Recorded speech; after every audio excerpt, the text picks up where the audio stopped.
welcome to the CX Live Dialogues. I'm delighted to have with us today Mark Allaway, a chartered marketeer with the Chartered Institute of Marketing, CX Academy graduate, and NCTJ trained journalist with over 13 years of industry experience. Currently owner of Evosa, feedback specialist, Mark has experience of frontline CX initiatives in financial services with specialization in customer insights and VOC programs. Welcome, Mark. It's a pleasure to have you join us today. Thank you so much for having me, Aisha. Hello, everybody. Yeah. Now, Mark, clearly it's a year where there's a lot happening with CX, and with the experience economy evolving so rapidly, how are businesses shifting from traditional customer service models to fully immersive, experience-led engagement strategies that drive both satisfaction and commercial success?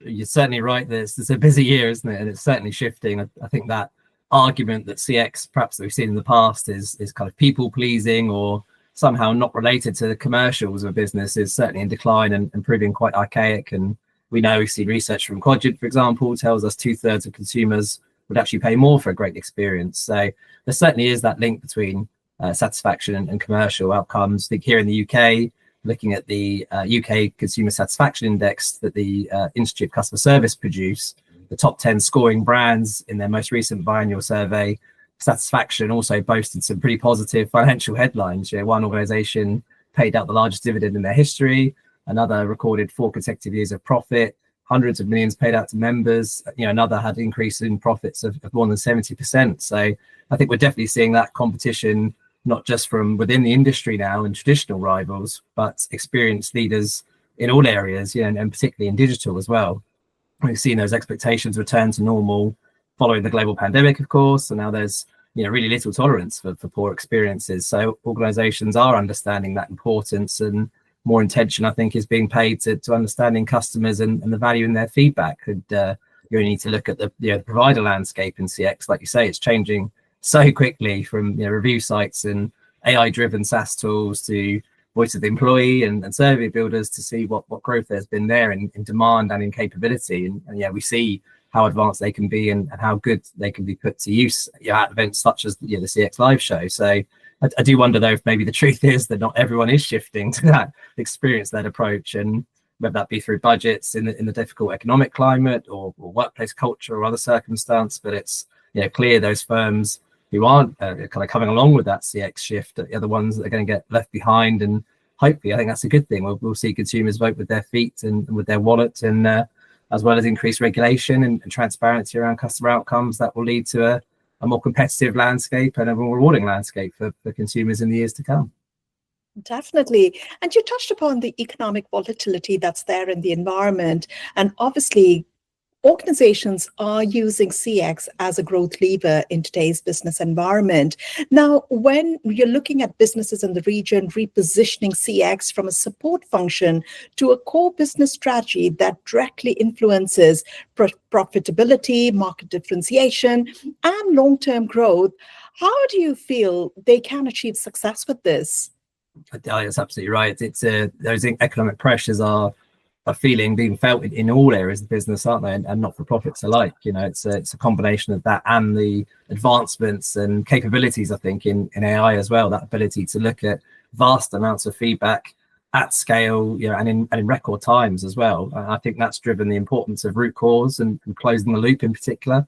I think that's a key mechanism for effective CX strategies. I think the holy grail has always been, our customers have said X, we did Y, and now they're saying Z. But I think the final results now of resource savings and thematic understanding, improved colleague experiences, that they're all now coming to the fore and can be seen, I think, in a lot of the sales pitches of many solution providers now too. UK organisations, for example, are said to spend £7.3 billion every month on resolving problems and service failures. So rather than embark on expensive marketing campaigns to attract new customers to rectify that, I think more execs and leadership teams are seeing the benefits in controlling in-house costs and processes to make the kind of savings to support that long-term growth that you mentioned. So I think probably more interestingly in the how, for me, I think is the why as well. The how can vary so much from industry to industry and organization size, but there's definitely been that recognition that customer understanding can answer the questions that voice of business data alone often throws up. It fills in those gaps. It tells us the why.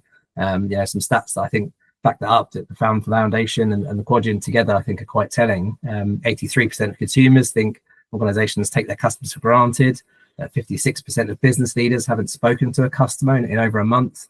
And almost half of consumers who had a poor experience and didn't leave feedback did that because they didn't believe it would make any difference. So it all paints this picture of consumer disengagement, disenchantment, disaffection, and that all of those words are bad news for the commercial outcomes that you mentioned. So I think that's led to this acceleration in CX being more prominent and more essential to both customer and commercial strategies. And I think that's being recognized by the industry as well. So you mentioned the Chartered Institute of Marketing in the intro there, and customer experience is one of the 8 key core capabilities as part of the global professional marketing framework. So it's given that same level within the hierarchy as brand, digital, commercial, leadership, etc. So it is being recognized as that vital component in marketing excellence and organizational growth as well. Now, you shared some really interesting stats out there, Mark, where obviously disengagement can be a big problem area for organizations. Now, according to you, what are the building blocks for an effective feedback ecosystem that can successfully identify the process weaknesses as well as transform them into business opportunities across culture, collection, and measurement?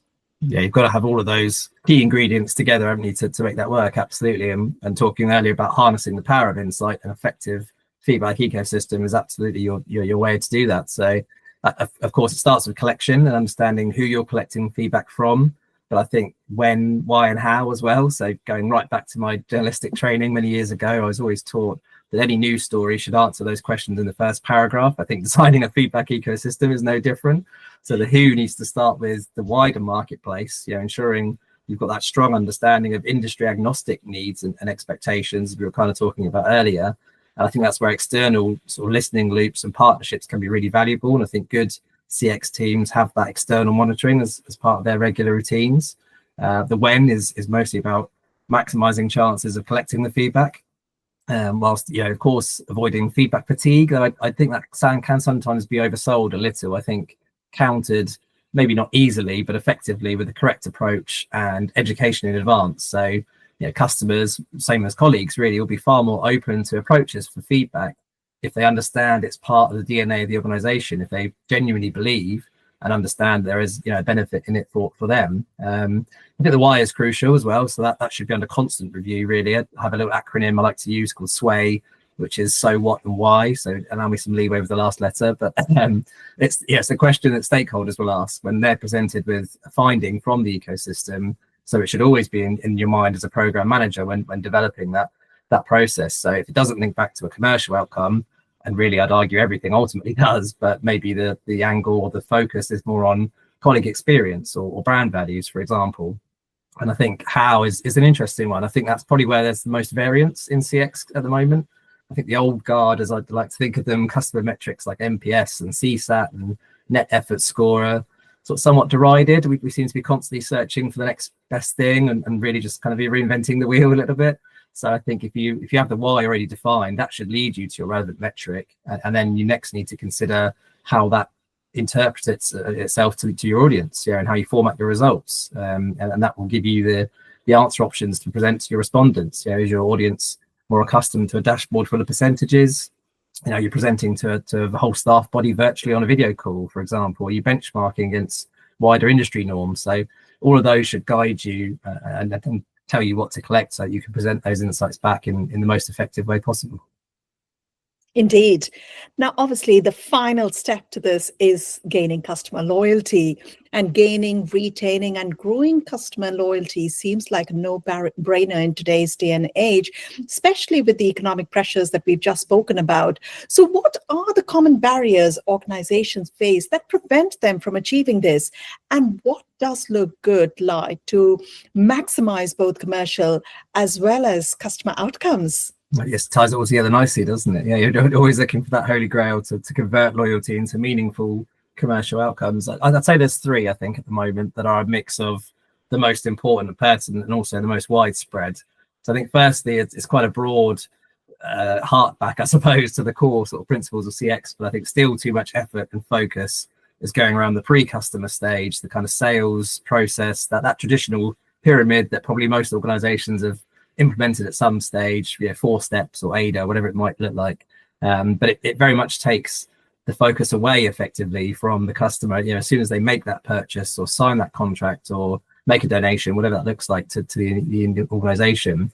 And I think truly effective CX puts just as much, if not more effort on that in-life journey to build those real bonds, and keep customers coming back, buying more, buying different, and staying in the forefront of your customer's mind by adding value and being there when needed. And we know that you can build more trust, even when things go wrong, by being there and handling that situation well, compared to a customer perhaps who didn't have the issue in the first place. So that's quite a broad one, but I think as consumers, we still feel that the majority of businesses aren't quite there yet, I think.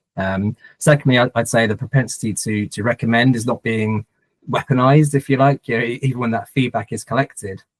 An NPS survey, for example, hundreds or thousands of customers might be saying they want to recommend you, but then they're not given any means to do so. The survey finishes and that's that. It might go into a dashboard and kind of never get any further. So either at the end of the survey or a follow-up campaign, a communication, for example, give that promoter an easy to use referral system, which makes clear the benefit to them, even give them an idea of who to refer to, an ideal profile of a customer you've helped, or in an ideal world, repeat back to the customer something they said to you at onboarding. Remind them of their initial need and why they chose you when they came on board. It could trigger in their mind someone else who they might know in the same circumstances. So that's the second one. I think the third one, and we've mentioned it several times, the inescapable topic of AI, and I think it's just a case that many firms aren't ready to realize those benefits yet. The technology is vastly outstripping the nature of preparedness, if you like, due to data that's not been cleansed. I think if you speak to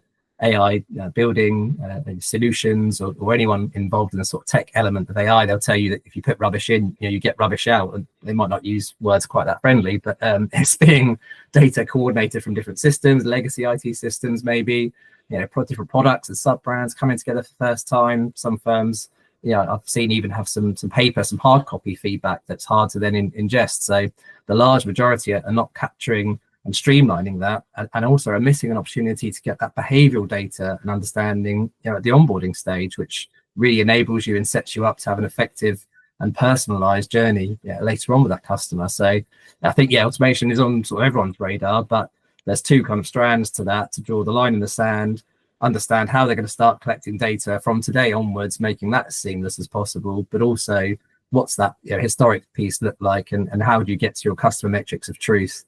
How do you maximize those benefits that automation and AI can bring? Because then you're in that ideal position to focus on loyalty campaigns, better understand the drivers and the detractors of loyalty, and project more clearly for the future, so you can build those evidence-based return on investment business cases.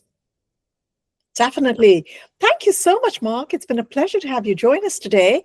And we look forward to catching up with you next month at the CX Live Show in Manchester. Until then, stay safe. Look forward to it. Thank you very much.